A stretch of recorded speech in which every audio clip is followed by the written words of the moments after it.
바울이 로마에 가고 싶어 해요. 이탈리아 로마. 그 당시만 해도 로마는 전 세계의 수도처럼 모든 길은 로마로 통한다. 팍스 로마나라는 말이 있을 정도로 로마는 문명이 발전하고 인간의 정치, 경제, 사회, 문화, 철학 모든 것이 가장 발전된 도시였고요. 그래서 사람들이 그 로마로 많은 사람들이 몰려들었고요. 그 로마의 건축물들이 아직까지도 남아서 우리가 가서 문화유적지로 구경하는 데도 보면 콜로세움이라든지 원형 경기장이라든지 그 터가 남아서 어마어마한 규모를 우리가 볼 수가 있어요. 그 정도로 2000년 전에 이미 로마는요 그렇게 크고 강력한 도시였습니다. 그러니까 구경 가고 싶었을 수도 있고, 바울이 그 로마에 그토록 가고 싶은 마음을 오늘 본문에 여기저기서 많이 나타내주고 있지요. 오늘 우리 본문을 보면서 바울이 과연 그 로마에 왜 그토록 가고 싶었을까? 그 로마에 가고 싶은 이유를 살펴보면서 오늘 저와 여러분이 신앙생활을 하는 이유도 오늘 본문에서 찾아볼 수 있어요. 잘 적용하는 시간이 되면 좋겠습니다. 자, 오늘 말씀 11절 말씀인데요. 자, 11절 말씀 함께 읽습니다. 내가 너희 보기를 간절히 원하는 것은 어떤 신령한 은사를 너희에게 나누어 주어 너희를 견고하게 하려 함이니. 신령한 은사를 나누어 주어서 결국 너희를 어떻게 한다고요? 견고하게 하려는 목적이 있다. 지금 바울이 로마서를 쓴 걸 보면 로마의 형제들에게 쓰고 있거든요.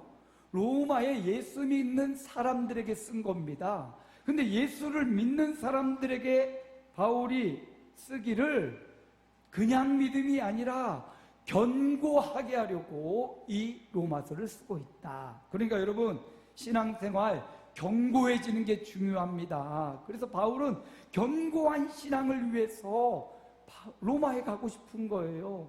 여기 견고하다라는 원어를 살펴보니까 이 견고하다라는 말은 단단하게 묶다, 고정시키다, 지지하다 이런 뜻을 갖고 있어요.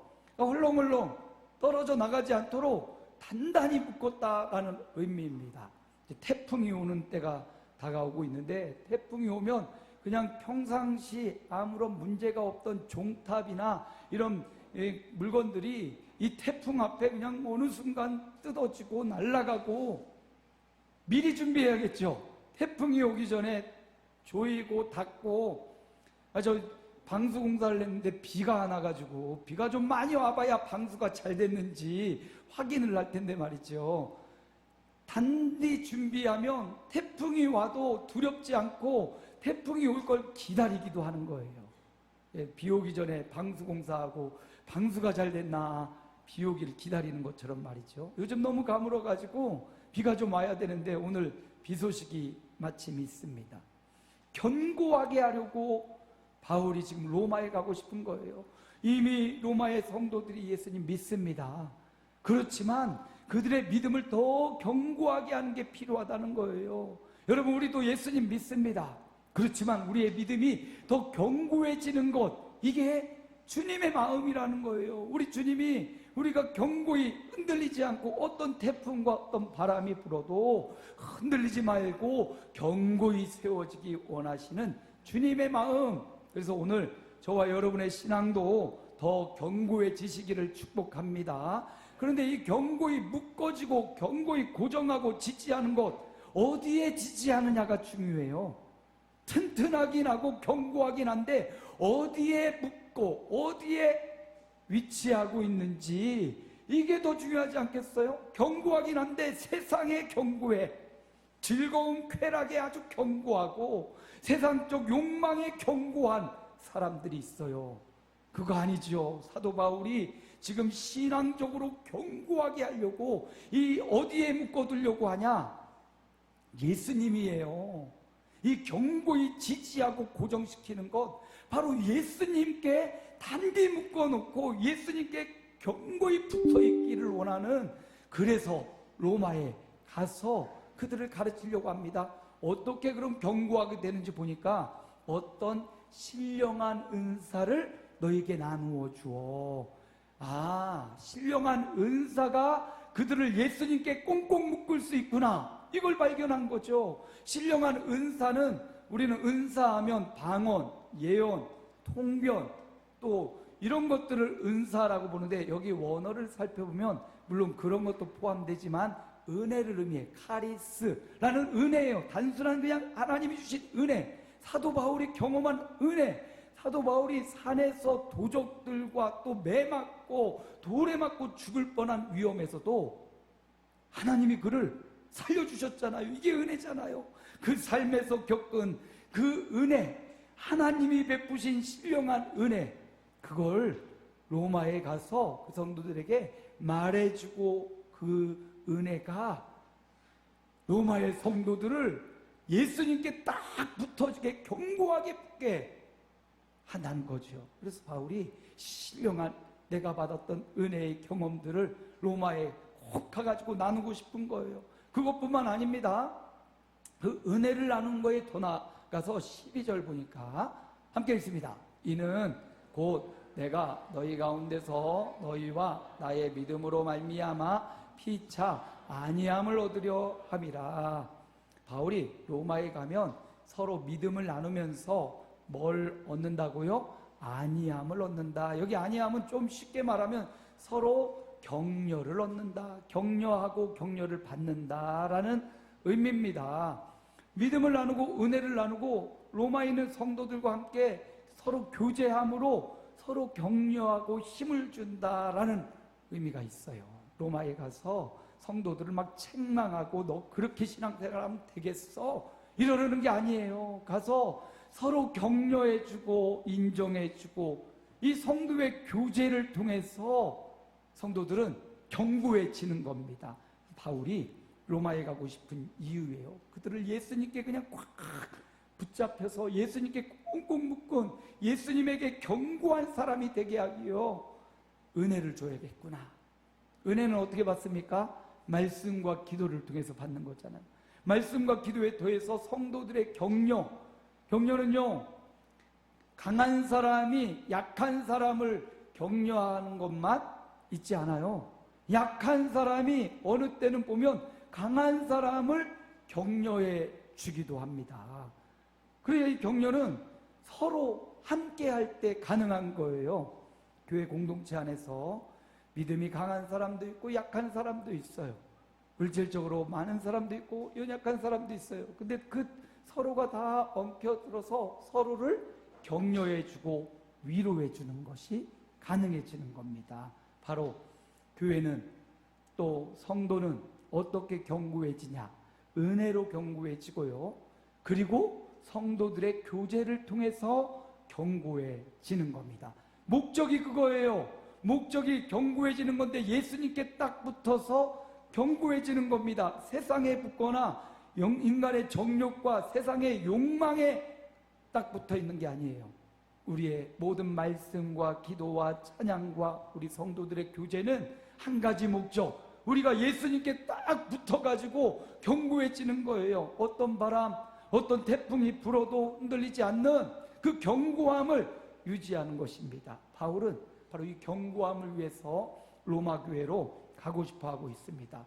오늘 이 말씀을, 바울이 전하는 이 로마서의 말씀을 지금 듣고 말씀을 듣는 우리에게도 동일해요. 이 말씀을 통해서 저와 여러분이 말씀으로, 기도로, 또 우리 성도들의 끈끈한 교제를 통하여 더욱더 견고해지시기를 주님의 이름으로 축복합니다. 로마에 있는 성도들뿐만 아니라 오늘 이 시대, 복잡하고 다양한 이 시대를 살아가는 우리도 이 로마서의 말씀으로 예수님께 견고히 고정되시기를 주님의 이름으로 축복합니다. 그래서 바울이 첫 번째 로마에 가고 싶은 이유, 은혜로 그들을 견고하게 예수님께 묻고 싶은 그런 마음에 로마를 가고 싶어 했습니다. 두 번째 이유가 있어요. 오늘 본문 말씀 13절 하반절인데 함께 읽습니다. 이는 너희 중에서도 다른 이방인 중에서와 같이 열매를 맺게 하려 함이로되 지금까지 길이 막혔도다. 바울이 그 로마 교회에 방문하고 싶었던 두 번째 이유는요, 열매를 맺게 하려는 것이었어요. 바울은 이 복음 가지고 이 수많은 지역을 다니면서 복음으로 열매를 맺었습니다. 어떤 열매냐? 생명의 열매를 맺었죠. 예수 그리스도의 십자가 부활을 전하여서 많은 사람이 그 예수님을 나의 구주, 나의 하나님으로 믿게 되는 생명의 열매를 맺은 거예요. 수많은 이방인, 바울을 만나고 말씀을 듣는 많은 사람들이, 물론 그렇지 않은 사람도 있었지만 대부분 바울을 만나고 그의 은혜를 나눈 사람들은 예수님을 믿는 구원의 열매를 맺게 되었습니다. 그래서 바울이 로마에 가서도, 지금 로마로 수많은 사람들이 몰려들고 로마에 교회가 있지만 아직 믿지 않는 사람들이 더 많으니까 로마에 가서 복음 전하여 많은 사람들을 생명의 열매를 맺고 싶어하는 바울의 마음을 우리가 볼 수가 있습니다. 그렇죠. 생명의 열매가 바울에게 중요하고, 우리 주님도 한 사람이 구원받는 것 엄청 중요하게 생각하잖아요. 99마리의 양이 이미 내 안에 있는 것도 중요하지만 한 마리 양이 다시 무리로 들어오는 것, 이거 엄청난 목자의 관심이잖아요. 마찬가지로 영혼의 열매를 맺는 것, 이거 위에 바울은 로마의 죄수의 신분을 갖고 로마로 들어갔습니다. 결국 로마에 들어가서 많은 열매를 맺게 됩니다. 여러분, 저와 여러분이 교회를 다니고 신앙생활하는 이유 중에 하나도 이 열매를 맺기 위한 하나님의 기대입니다. 바울의 기대와 같이 우리의 삶에서도 열매가 맺혀져야 돼요. 그런데 열매는요, 두 가지 의미로 받아들일 수가 있어요. 첫 번째는 사람들, 우리가 예수님 전에서 구원을 얻게 되는 이 생명의 열매고요. 또 하나의 열매가 갈라디아에서는 이렇게 설명해요. 5장 22절 23절인데 함께 읽습니다. 오직 성령의 열매는 사랑과 희락과 화평과 오래 참음과 자비와 양성과 충성과 온유와 절제니 이 같은 것을 금지할 법이 없느니라. 아멘. 두 번째 열매는요, 밖으로 얻어지는 열매가 아니라 내 안에 맺어지는 열매예요. 내 안에 성령님이 오셔서 그 성령님께 주권을 내어드리고 그 성령님을 따라 살아가는 사람이 맺을 수 있는 성령의 열매입니다. 그러려면 내 안에 있는 내 감정과 내 의지와 내 육신의 소욕을 좀 내려놔야 이 열매가 맺혀져요. 내 안에 오신 성령이 강권하심을 따라갈 때 이 열매들을 맺을 수 있어요. 그 열매는 9가지 열매로 오늘 말해주고 있잖아요. 사랑, 희락, 화평, 인내, 자비, 양선, 충성과 온유와 절제라. 이 같은 것은 그 어떤 것으로도 막을 수가 없어요. 성령이 우리 안에 오셔서 맺혀진 이 열매는요, 그 세상에 그 어떤 것으로도 금지할 수 없는 가장 중요하고 아름다운 열매, 바로 이게 성령의 열매입니다.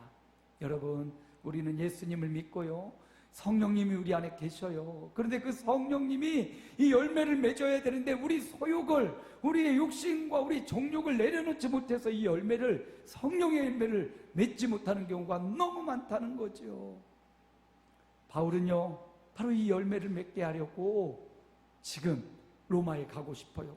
수많은 이방인들이 예수 믿어 생명을 얻게 되는 열매, 더불어 로마 이미 교인된 로마의 교인들이 그 안에서 성령님이 마음껏 역사하셔서 성령님의 열매인 사랑과 희락과 화평, 인내, 자비, 양선, 충성, 온유, 절제와 같은 이런 성령의 열매들이 주렁주렁 맺혀지기를 기대하며 로마에 지금 막 가고 싶은 거예요. 지난주에 우리 이 뒷곁에 오이 2개와 호박 2개를 심었는데 드디어 먹을 만한 열매가 지난주에 열렸어요. 오이 3개가, 오이 이제 2그루 중에 한 나무에서 오이 3개가 아주 먹음직하게 열려가지고 우리 교회 주일학생 라엘이, 하준이, 사라가 데리고 가가지고 하나씩 따서 이렇게 줬거든요.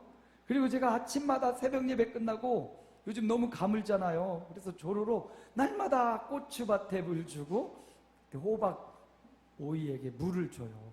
근데 일주일 만에, 불과 일주일 만에 이렇게 무더웠는데 또다시 먹을 만한 오이가 3개, 호박도 요만했는데 요만큼 큰 호박이 하나 지금 대롱대롱 달려 있어요.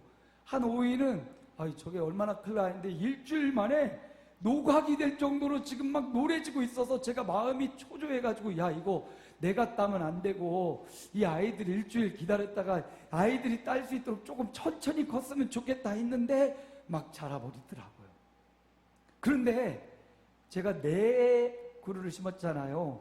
시골집에 심을 때 우리 여기에 조금 더 사가지고 여기도 똑같이 심었는데, 시골집에 호박이 지금 풍년이라 거기 한 7개 심었나? 아주 주체할 수 없어서 따가지고 지금 냉장고에 가득가득 넣어놨다는 거예요. 누구라도 와서 빨리 가져가래요. 근데 우리 여기 똑같은 호박, 똑같은 종자를 갖다 심었는데 아버지 집에 호박은 이만하게 자라고요. 여기 호박은 자라긴 자라는데 시들시들 자라요. 토양이 다르기 때문 아닐까요? 양분이 다르고요, 비료가 다르고. 우리 아버지 집은 그동안 아버지가 소똥을 얼마나 밭에 뿌려놨는지 그냥 막 심기만 하면 뭐든 잘 돼요. 고구마도 그냥 꽂아놨는데 죽은 줄 알았더니 막 살아나고, 파도 그냥 심어놨는데 뭐 비료고 뭐고 물도 안 줘요. 우리 형제들 다 나와 있어. 근데 지들끼리 막 거기서 가문데도 잘 자라. 근데 여기는 잘 자라지 못해요. 매일 물 안 주면 못 자라. 근데 그 중에 하나 호박이 진짜 이쁜 엄청 무성한데 지금까지 아직도 열매를 하나도 못 맺고 있어요. 이쪽에 심은 건 열매를 맺었는데 이쪽에 하나는 잎은 엄청 많이 났는데 열매가 없어. 안 궁금하죠? 저는 날마다 궁금해요. 심어놨으니까 날마다 물을 주는 저는요, 날마다 궁금해. 그래서 매일 아침 새벽 기도 끝나고 2번째 기도가 얘네들 위해서 기도하는 거야. 야, 열매 좀 맺어라. 호박아, 너는 이렇게 잎은 큰데 왜 열매를 안 맺냐? 얘는 그래도 하나 맺었잖아. 너 제발 믿어라. 보면 이렇게 가지가 뻗어나가면서 이렇게 열매가 하나 보여요. 근데 그 다음에 가서 보면 얘가 말라서 비틀어져 뚝 떨어지고 열매를 못 맺고 있어요. 너무 안타까워요. 조금 더 기다려 보려고요. 물 좀 주면서 좀 더 기다려 보려고요. 하나님의 마음이 그렇지 않을까요? 잎은 막 무성한데 열매가 맺혀지지 않는 호박 넝쿨을 보면서 주인의 마음이 하나만이라도 맺었으면 좋겠다 하는 주인의 안타까움이 호박을 보면서 하나님의 마음이 느껴지더라고요.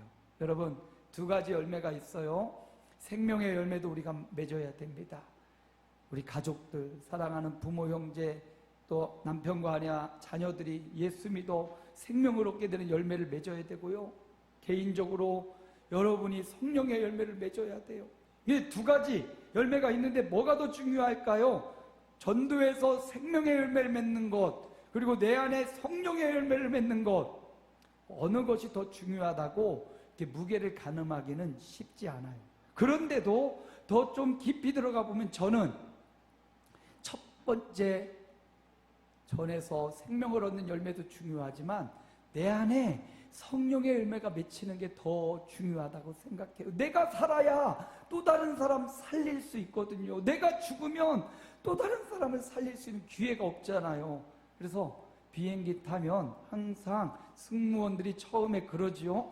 비상시가 올 수가 있다. 비상시가 되면 하늘 위에서, 우리 좌석 위에서, 시트 위에서 바바바박 산소기가 두두두두 떨어지거든요.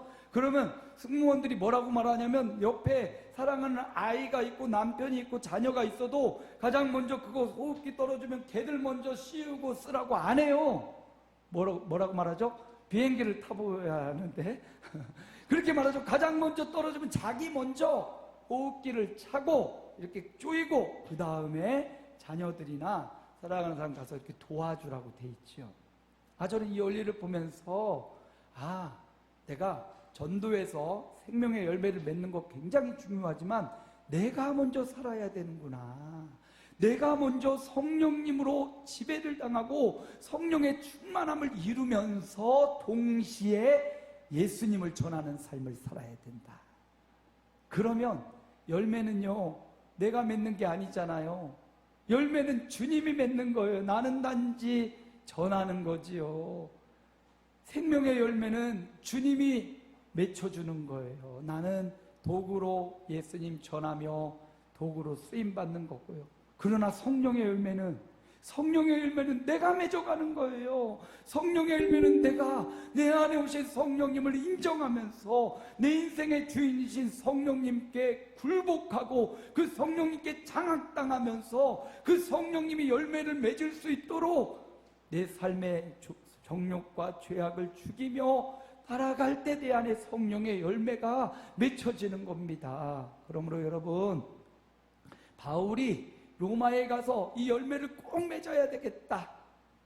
수많은 생명의 열매를 맺어야겠다. 그리고 로마 교인들에게 있어 성령의 열매가 저들 한 사람 한 사람에게 주렁주렁 열매를 맺도록 도와줘야겠다. 이 마음으로 바울이 로마에 가고 싶은 것을 볼 수가 있습니다. 이게 바울의 마음이고요, 우리 주님의 마음이에요. 저와 여러분이 부지런히 모든 사람에게 가장 좋은 소식, 그걸 믿는다면 그 모든 사람에 우리 가족들 포함되고요, 내 직장에 있는 정말 꼴 보기 싫은 상사도 포함되고요, 말 잘 안 듣는 부하 직원도 포함되고요, 정말 내 사랑하는 친구도 포함되고요, 모든 사람에게 좋은 복음, 열매를 내가 맺는 것 아니고 내가 하는 것은 전하는 것이고 전달해 주는 것이니 툭툭 던져주고 고구마 전도왕처럼 쿡쿡 찔러보면서 예수님 전해서 생명의 열매를 맺으시기 바랍니다. 그리고 성령의 열매, 더 중요한 내 안에 성령의 열매, 인생의 주인이신 성령님이 내 안에 와 계십니다. 그 성령님을 무시하면 절대로 성령의 열매가 맺을 수가 없어요. 성령님이 내 안에서 말씀을 통해서, 성경을 통해서, 내 안에서 끊임없이 양심을 통해서 말씀하셔요. 예수께 붙어 있으라고, 말씀을 따라 살아가라고, 사랑하라고, 화평하라고, 내 소욕을 죽이고 그 성령님의 음성에 귀를 기울이고 순종하면 성령의 열매가 맺혀진다는 사실. 인간적인 욕정으로는 안 돼요. 인간적인 노력, 의지로도 안 돼요. 성령님을 의지할 때 가능한 거예요. 바울은 바로 이 열매를 위해서 로마에 가고 싶다. 오늘 저와 여러분을 향한 그 열매를 기대하는 주님의 마음을 읽을 수가 있어요. 마지막 세 번째 이유가 있습니다. 로마서 1장 14절인데요. 우리 함께 읽어봅니다. 헬라인이나 야만인이나 지혜 있는 자나 어리석은 자에게 다 내가 빚진 자라. 바울은요, 자기를 빚진 자, 빚쟁이로 스스로를 여기고 있어요. 물질의 빚이 아니고요, 복음의 빚진 자로 생각하고 있습니다. 빚을 졌으면 어떻게 해야 됩니까? 갚아야죠. 어떤 사람들은 빚지고도 당당하게 잘 살아가는 사람도 있어요. 물론 빚이 재산이라고 생각하는 경우도 있죠. 은행이나 금융권에서 아무나 빚 안 주거든요. 능력을 보고 재산을 보고 빚을 그만큼 가용어치 이렇게 주니까 그걸 활용하는 것이지요. 그러나 빚지고 당당하게 사는 것보다 빚은 갚아야죠. 갚아내야 또 능력을 인정받는 건 아니겠습니까? 바울은 세상의 물질의 빚이 아니라 하나님께부터 받은 복음의 빚진 자로 자기를 여기고 그 빚을 갚기 위해서 로마에 가고 싶은 겁니다. 예전에 예수 믿기 전에 바울은 어떤 사람이었습니까? 예수 믿는 사람 핍박했습니다. 박해하고 괴롭히고 죽이려고 옥에 가뒀던 사람입니다. 근데 예수 믿고 보니까 그것이 빚으로 여겨지는 거예요. 예전에 그 자신의 약점, 예수 믿는 사람을 받게 했던 그 모습이 예수 믿고 보니까 너무나 한심하고 너무나 후회되고 너무나 약점으로 작용했어요. 예수 믿고 보니까 그 약점을 사도 바울은 오히려 사명으로 바꾸어서 약점이 변하여 사명이 되어서 복음의 빚진 자로 살아야겠구나. 헬라인이나 야만인이나 이방인이나 유대인이나 어린아이나 어르신이나 아픈 사람이나 건강한 사람이나 내가 복음의 빚진 자로 가서 복음을 전해야겠다. 이런 마음으로 복음의 빚진 자로 살아가고 있는 바울. 15절도 함께 읽습니다. 그러므로 나는 할 수 있는 대로 로마에 있는 너희에게도 복음 전하기를 원하노라. 복음 전하는 빚진 자로 살아가는 빚진 자의 마음을 볼 수가 있어요. 아주 중요한 택배가 나한테 오기로 되어 있는데 그 택배 내가 부재 중인 거예요. 근데 반드시 오늘 받아야 돼요. 옆집에 좀 맡겨주십시오. 옆집에서 그 중요한 택배를 어쩔 수 없이 맡고 있어요. 내 것 아니잖아요. 앞집 사람 올 때까지 그거 맡고 있어야 돼요. 만약 내가 잊어버리면 내가 책임져야 될 것 같잖아요. 그러니까 전전긍긍 앞집 사람이 오기만을, 만나기만을 기다리는데 만날 수가 없네. 그러다가 이제 만날 사람이 오면 아이고 이 사람아 어디 갔다 왔냐고, 내가 이거 맡아둔 거 빨리 가져. 그래야 마음이 후련해지잖아요. 마치 복음의 빚진 자는 바로 그거예요. 하나님이 이 좋은 복음을 우리에게 잠시 맡겨놨다고요. 저와 여러분의 이미 복음을 받고 구원을 받았지만 우리에게 또 복음을 맡겨두셨어요. 또 다른 사람에게, 알지 못하는 사람에게 전해주라고 복음을 잠깐 맡겨두셨습니다. 이미 내가 구원받고 이미 내가 천국을 누리고 있지만 또 다른 사람에게 이거 전해줘야 되니까 네가 잠시 갖고 있어. 그 사람 만나면 어떻게 돼요? 맡겨두고 빨리 털어야죠. 빨리 전해줘야죠. 이게 복음을 맡은 자, 빚진 자 심정이에요. 여러분, 복음의 빚진 자입니다. 바울만 빚진 자 아니고요, 우리 모두는 예수 믿고 구원받은 우리 모두는 복음의 빚진 자예요. 복음을 맡겨두셨어요. 바울에게만 맡겨두지 않았습니다. 저에게도 여러분에게도 맡겨주셨어요. 여러분 주변에 아직 예수 모르는 자가 다가왔다면 뭘 지고 있다? 복음의 빚을 지고 있다. 뭐 해야 된다? 빨리 넘겨줘야 된다. 예수 믿어야 돼. 한마디 전해주시는 게 복음의 빚을 갚는 거예요. 바울은 이 복음의 빚진 자 심정이 있기 때문에 빨리 로마에 가서 그 빚을 갚아야겠다. 로마에 가고 싶어 하고 있습니다. 광주 대인시장이 있다고 해요. 전라도 광주에 가면 그 대인시장에는 1,000원 식당이 있다고 합니다. 1,000원만 내면 밥에 국에 세 가지 반찬을 마음껏 먹을 수가 있대요. 이 1,000원 식당은 2015년에 김선자 씨가 처음 오픈을 했대요. 어떻게 이 1,000원 식당을 오픈하게 됐을까 물어봤더니 자기도 힘든 생활 굉장히 많이 하고 사업하다가 실패하기도 하고 어려움을 많이 겪었다고. 그런데 이제 지금 조금 살만하 보니까 누군가 그 나의 어려울 때 도와줬던 그 사람들의 은혜, 그걸 기억하면서 나도 정말 힘든 사람들에게 1,000원만 내면 마음껏 밥 먹을 수 있는, 그냥 공짜로 주면 그 사람들이 와서 빚진 마음으로 마음껏 못 먹는데요. 그러니까 가장 간단하면서도 한 1,000원 정도면 그냥 값을 치렀다 생각할 수 있는 금액이니까 1,000원을 받으면서 그 사람들에게 밥을 해주자, 이런 마음으로요. 자기가 어려울 때 받았던, 고통스러울 때 받았던 그 사람들의 도움, 그 은혜를 기억하며 1,000원 식당을 열었던 겁니다. 그런데 그분이 암에 걸려요. 그리고 결국 운명을 달리합니다. 운명을 달리하면서 딸에게 말하는 거예요. 제발 이 1,000원 식당이 문 닫는 일이 없도록 제발 이 식당 좀 유지해 줘라. 결국 딸이요, 그걸 이어받아요. 보험 설계사를 하면서 오전 아침 일찍 장 봐가지고 점심 한 끼 1,000원 식당을 이어가고요. 그 대인 식당의 주변에 있는 상인회에서 이 일을 알고 같이 이 1,000원 식당을, 아니 다 시장 안에는 뭐 먹는 거 팔고 그런 데 아니에요. 그런데 그 시장회에서 이 1,000원 식당을 살리기 위해 분여회에서 나서가지고 후원을 받고 아직도 1,000원 식당이 유지되고 있다고 합니다.